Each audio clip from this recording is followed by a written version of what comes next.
Como ven, acabamos de inaugurar lo que es el stand de Fitur o de Baleares en Fitur.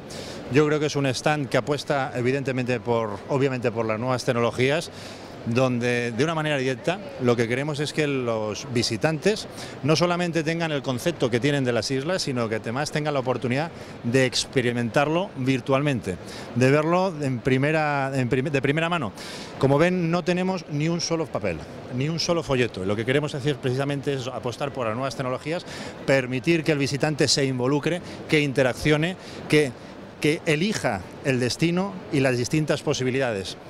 Otra de las cosas importantes es que por primera vez, bueno, como saben, es la primera vez en el mundo que este stand en estas características se presenta. Ningún otro país, ninguna otra comunidad había presentado un stand de estas características tecnológicas y de esta capacidad virtual. Y nos permitirá al mismo tiempo tener por primera vez la información total y absoluta de todo aquello que les interesa a los visitantes. Es decir, al acabar la feria sabremos en cada una de las islas cuál es el producto turístico que más interés ha despertado, cuál es el producto que más interés de cara a lo que es la evolución con respecto a otros años podamos estudiar.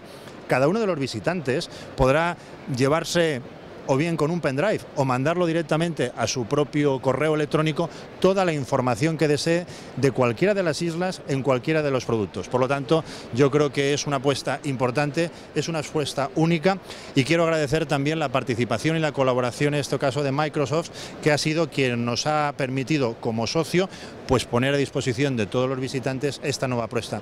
Es volver a lo mismo que hemos dicho desde el principio de la legislatura, la apuesta por la colaboración público-privada, cómo podemos dar un producto excelente, reduciendo los costes y demostrando al mismo tiempo que se puede hacer no más, sino mucho más, no por menos, sino por mucho menos.